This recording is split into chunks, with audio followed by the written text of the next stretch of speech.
राधे दोस्तों, आइए सावन माह महत्तम कथा अध्याय 23 सुनते हैं। इस अध्याय में हम कृष्ण जन्माष्टमी व्रत का वर्णन सुनेंगे। तो आइए शुरू करते हैं। ईश्वर बोले, हे सनत कुमार, श्रावण मास में कृष्ण पक्ष की अष्टमी को वृष के चंद्रमा में अर्धरात्रि में इस प्रकार के शुभ योग में देवकी ने वसुदेव से श्री कृष्ण को जन्म दिया।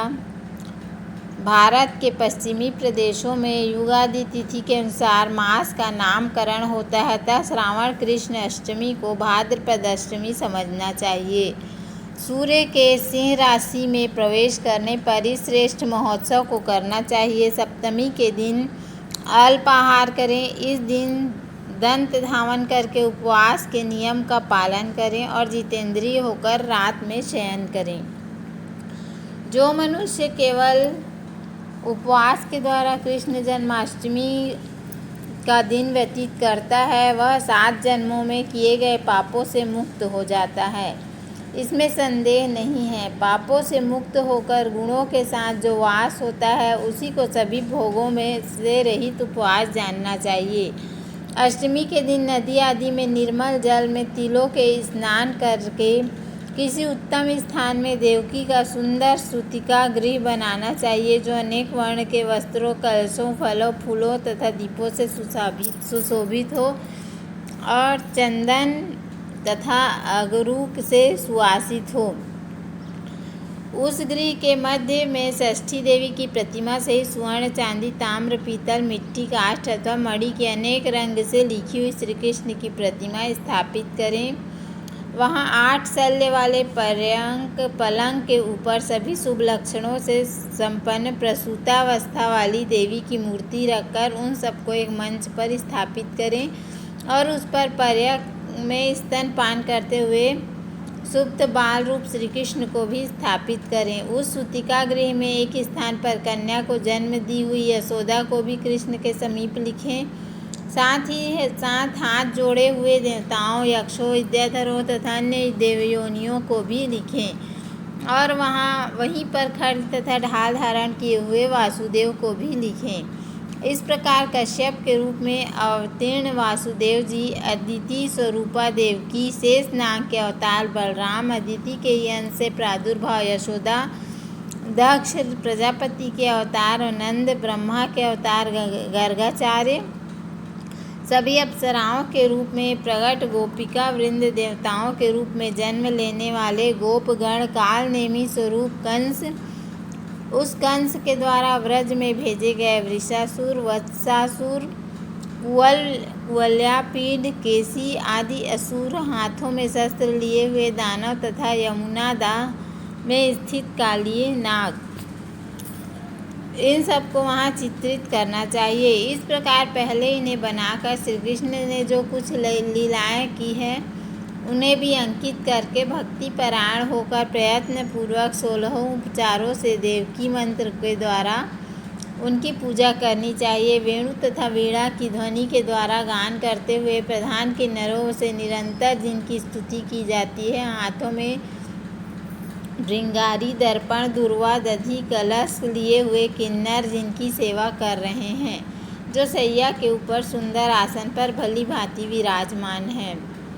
उसके बाद विधि जानने वाले मनुष्य को चाहिए कि आदि में प्रणव तथा अंत में नमः से युक्त करके अलग अलग सभी नामों के लिए उच्चारण करके सभी पापों से मुक्ति के लिए सभी देवकी वसुदेव सहित सबकी पृथक पृथक पूजा करनी चाहिए। उसके बाद चंद्रमा के उदय होने पर श्री हरि का स्मरण करते हुए चंद्रमा को अर्घ्य प्रदान करें। इस प्रकार कहना चाहिए, हे क्षीर सागर से प्रादुर्भूत, हे अत्रि गोत्र में उत्पन्न, आपको नमस्कार है। हे रोहिणी कांत, मेरे इस अर्घ्य को आप स्वीकार कीजिए।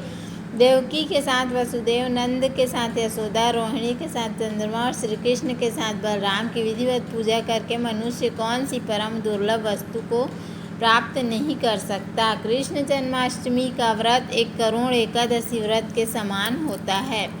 इस प्रकार से उस रात पूजन करके प्रातः नवमी तिथि को भगवती का जन्म महोत्सव वैसे ही मनाना चाहिए जैसे श्री कृष्ण का जन्म हुआ था। उसके बाद भक्ति पूर्वक ब्राह्मणों को भोजन कराना चाहिए। उन्हें गौ धन आदि दान प्रदान करना चाहिए। उस समय यह कहना चाहिए, श्री कृष्ण मेरे ऊपर प्रसन्न हो, गौ तथा ब्राह्मण का हित करने वाले आप वासुदेव को नमस्कार है, शांति हो, कल्याण हो, ऐसा कहकर उनका विसर्जन कर देना चाहिए। उसके बाद मौन होकर बंधु बांधवों के साथ भोजन करना चाहिए। इस प्रकार जो प्रत्येक वर्ष विधान पूर्वक कृष्ण और भगवती का जन्म महोत्सव मनाता है वह यथोक्त फल प्राप्त करता है। उसे पुत्र संतान आरोग्य तथा अतुल सौभाग्य प्राप्त होता है। वह इस लोक में धार्मिक बुद्धि वाला होकर मृत्यु के बाद वैकुंठ लोक को जाता है। हे सनत कुमार, अब इसके उद्यापन का वर्णन करूँगा। इसे किसी पुण्य दिन में विधि पूर्वक करें।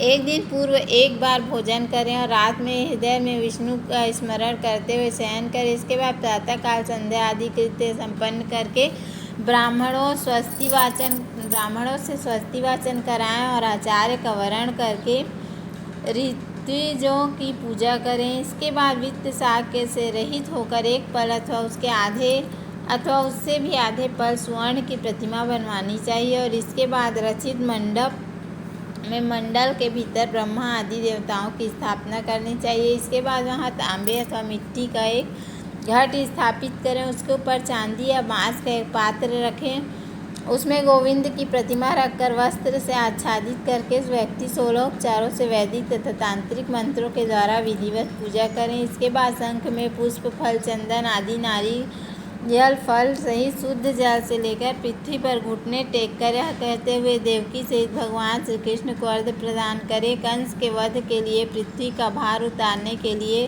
कौरवों के विनाश के लिए तथा दैत्यों के संहार के लिए आपने अवतार लिया है। हे हरे, मेरे द्वारा प्रदत्त इस अर्घ्य को आप देवकी सहित ग्रहण करें। इसके बाद बुद्धिमान को चाहिए कि चंद्रमा को पूर्वोक्त विधि से अर्घ्य प्रदान करें।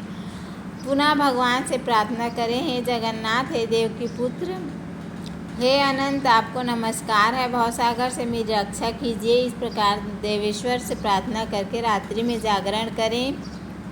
पुनः प्रातःकाल शुद्ध जल में स्नान करके जनार्दन का पूजन खीर, तिल, घृत से मूल मंत्र द्वारा भक्ति पूर्वक 108 आहुति देकर पुरुष सूक्त से हवन करें और पुनः इंद्र विष्णुवर्ती चक्र में इस मंत्र से केवल घृत की आहुतियाँ देनी चाहिए। पुनः पूर्ण आहुति देकर तथा होम से संपन्न करने के अनंतर आभूषण तथा वस्त्र आदि से आचार्य की पूजा करनी चाहिए। उसके बाद व्रत की संपूर्णता के लिए दूध देने वाली, सरल स्वभाव वाली, बछड़े से युक्त, उत्तम लक्षणों से संपन्न, सोने के सींग, चांदी के खूर, कांस्य की दोहनी, मोती की पूँछ, ताम्र की पीठ और सोने के घंटे से अलंकृत की हुई एक कपिला गौ को वस्त्र से आच्छादित करके दक्षिणा सहित दान करना चाहिए। इस प्रकार दान करने से व्रत संपूर्णता को प्राप्त होता है। कपिला गौ के अभाव में अन्य गौ भी दान दी जा सकती है। इसके बाद ऋत्विजों को यथा योग्य दक्षिणा प्रदान करें। इसके बाद 8 ब्राह्मणों को भोजन कराएं और उन्हें भी दक्षिणा दें। पुनः सावधान होकर जल से परिपूर्ण कलश ब्राह्मणों को प्रदान करें और उनसे आज्ञा लेकर अपने बंधुओं के साथ भोजन करें। हे ब्रह्मपुत्र, इस प्रकार व्रत का उद्यापन कृत्य करने पर वह बुद्धिमान मनुष्य उसी क्षण पाप से रहित हो जाता है और पुत्र पौत्र से युक्त तथा धन धान्य से संपन्न होकर बहुत समय तक सुखों का उपभोग कर अंत में वैकुंठ को प्राप्त करता है। बोलो भोलेनाथ पार्वती मैया की जय। बोलो कृष्ण कन्हैया लाल की जय। तो उम्मीद है आपको हमारा वीडियो पसंद आया होगा। यदि हमारा वीडियो पसंद आए तो वीडियो को लाइक, शेयर और सब्सक्राइब करना ना भूलें। धन्यवाद। राधे राधे।